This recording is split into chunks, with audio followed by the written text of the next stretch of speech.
जय हिंद दोस्तों, स्वागत है आप सभी का आपके अपने YouTube चैनल सबका 9th एंड 10th क्लासेज में। तो चलिए आज की इस वीडियो को शुरू करते हैं। देखिए मेरे प्यारे भाई, आज की इस वीडियो में हम लोग NCERT प्रश्नावली 8.4 का जो है क्वेश्चन नंबर 5 निम्नलिखित सर्वसमीकाएँ सिद्ध कीजिए, इसका जो है चौथा प्रश्न जो है आज हम सिद्ध करना सीखेंगे। तो चलिए शुरू करते हैं। सबसे पहले देखिए कुछ बेसिक चीज़ को जान लीजिए, जैसे 1 + sec a अब बट्टे क्या है sec a बराबर जो है साइन स्क्वायर ए अब बट्टे 1 - कॉस ए है। समझ गए। अब देखिए यहाँ जो है ये जो पूरा पक्ष दिया हुआ है इसको हम लोग वाम पक्ष बोलते हैं और इसको जो है दायां पक्ष बोलते हैं। क्लियर है। इसको क्या बोलते हैं? वाम पक्ष और इसको दायां पक्ष। इसी को इंग्लिश के शॉर्ट फॉर्म में हम लोग LHS बोलते हैं, इसको जो है RHS बोलते हैं। समझ गए इतना तक? अगर पूरा बात की जाए तो लेफ्ट हैंड साइड ये हो गया, ये राइट हैंड साइड हो गया।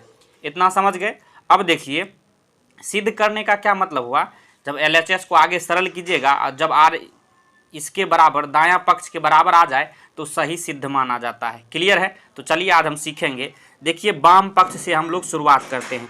इस तरह से आप शुरू कीजिएगा, हल इस तरह से हल लिख के आपको वाम पक्ष या इसी को हम लोग LHS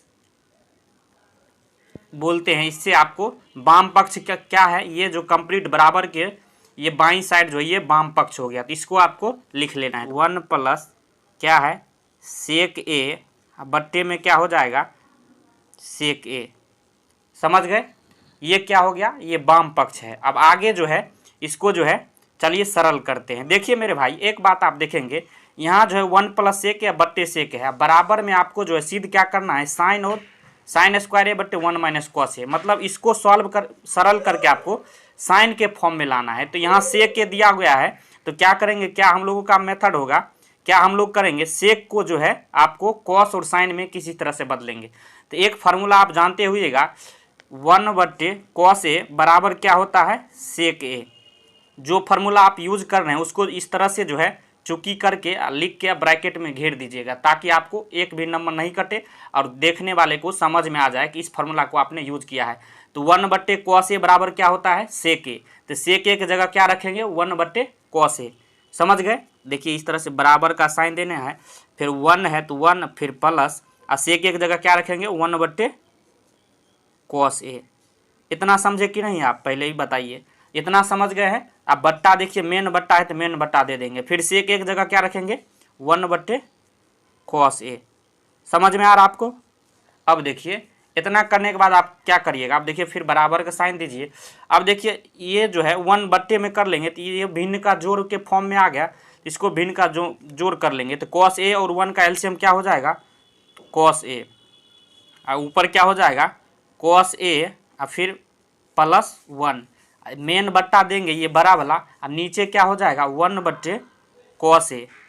समझ में आ रहा आपको। अब देखिए क्या है, ये जो है cos a + 1/cos a main बट्टा फिर 1/cos a। देखिए इस फॉर्म में जब भी हो तो किस फॉर्म में ये है तो इसको जो a/b अब बट्टा मेन बट्टा c/d इसी फॉर्म में है। इसको डायरेक्ट सरल तरीका से किस तरह से इसको लिखते हैं तो ऊपर जो दिया गया है a/b इसको जो का त्यों उतार देते हैं, फिर गुना का साइन देते हैं, नीचे वाला को उलट के गुना कर देते हैं, मतलब c/d है तो d/c है, इस तरह से गुना करते हैं।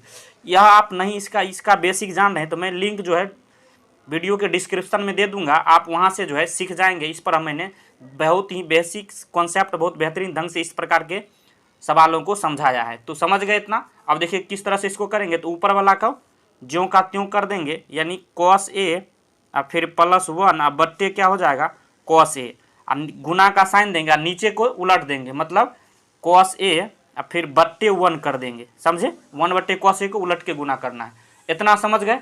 अब देखिए cos a कट जाएगा, ऊपर cos a है नीचे भी cos a है और गुना में है, ये दोनों समान है तो कट जाएगा। तो देखिए क्या बच गया आपके सामने में, आप देखेंगे यहाँ क्या बचा तो cos a +1 ये बच। अब क्या करेंगे इसके बाद आप दायां पक्ष लिखिए। दायां पक्ष हो गया। अब दायां पक्ष क्या दिया गया है, यहाँ आप देखेंगे साइन स्क्वायर a बट्टे 1 - cos a इसको लिख लेंगे तो साइन स्क्वायर a बट्टे 1 - cos a इसको लिख लिए। अब देखिए इसको लिखने के बाद क्या करेंगे, इसको भी आप सरल करेंगे। एक बात बताइए मेरे भाई, साइन स्क्वायर ए बराबर क्या फॉर्मूला होता है, तो 1 माइनस कॉस स्क्वायर ए, यह आप जानते होइएगा। अब बट्टे जो है 1 माइनस कॉस ए लिख देंगे।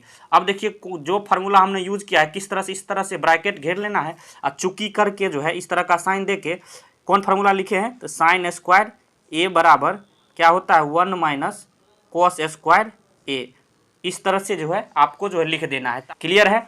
अब देखिए क्या करिएगा, अब 1 माइनस कॉस स्क्वायर है। अब देखिए 1 का स्क्वायर करने के बाद कोई फर्क पड़ेगा, एक बात बताइए, 1 का स्क्वायर कीजिए, क्यूब करिए, कोई फर्क नहीं पड़ेगा। तो ये क्या 1 का स्क्वायर माइनस कॉस स्क्वायर ए है। अब एक बात बताइए, एक फार्मूला क्या होता है ए स्क्वायर माइनस बी स्क्वायर, इसको ए मान लीजिए, इसको बी मान लीजिए, क्या फार्मूला बनेगा ए स्क्वायर माइनस बी स्क्वायर। अब फिर से यहाँ जो है आप क्या लिखिएगा, ए स्क्वायर अब माइनस बी स्क्वायर बराबर क्या होता है, ये फार्मूला होता है तो ए माइनस बी इंटू ए प्लस बी, यह फार्मूला होता है। इसको भी है इस तरह से चुकी करके ब्रैकेट में घेर देना है। इस फार्मूला को आगे हम यूज किए हैं तो ताकि पता चल जाएगा। तो ये ए हो गया, ये बी हो गया, तो 1 माइनस क्या हो जाएगा, ए माइनस बी होगा, मतलब 1 माइनस कॉस ए हो जाएगा। अब फिर ब्रैकेट क्या हो जाएगा, इस तरह से देखिए 1 प्लस फिर 1 प्लस कॉस ए, यही ना होगा। इसी फार्मूला को हमने यूज़ किया है, समझ रहे हैं, एक एक बात को आप समझ रहे हैं। और नीचे बट्टे में क्या है 1 माइनस कॉस ए। अब देखिए फिर से यहाँ आप देखिएगा, तो देखिए यहाँ आप देखिए 1 माइनस कॉस ए नीचे है और 1 माइनस कॉस ए ऊपर है, दोनों बराबर है कट जाएगा, ऊपर गुना में है, ये ब्रैकेट दिया मतलब ये गुना छुपा हुआ है, तो गुना में ऊपर नीचे कट जाएगा। क्या बचा यहाँ 1 प्लस कॉस ए, यही ना बचा है। अब देखिए इसको आप क्या लिखिएगा, इसको कॉस ए प्लस 1 लिख सकते हैं। अब देखिए ये RHS को आगे सरल करने के बाद आया है और यही आप देखेंगे तो LHS को सरल करने के बाद आया है। तो क्या देखिए दोनों बराबर हो गया, ये LHS cos a प्लस 1 है, RHS cos a प्लस 1 है, तो क्या हो जाएगा यहाँ जो है लास्ट में आप LHS बराबर क्या हो गया RHS, यही जो है सिद्ध हो गया। इसी तरह अगर आप हिंदी में लिखना चाहते हैं तो वाम पक्ष बराबर क्या हो गया दायां पक्ष, इस तरह से आपको सिद्ध इस तरह से लिख के छोड़ देना है। तो दोस्तों आज का यह वीडियो कैसा लगा, आज हमने जो है सर्वसमीका को जो है ये चौथा प्रश्न है, इसको हमने सिद्ध करना सिखाया है। तो यह आपको अगर आप पूरी समझ में आया हो तो एक लाइक जरूर कीजिए और कमेंट बॉक्स में जरूर बताएं आपको यह वीडियो कैसा लगा। अगर चाह रहे इस तरह का वीडियो आपके पास आए तो चैनल को सब्सक्राइब जरूर कर लीजिए, अपने दोस्तों में शेयर करना ना भूलें। वीडियो देखने के लिए धन्यवाद, मिलते हैं नेक्स्ट वीडियो में, तब तक के लिए जय हिंद जय भारत।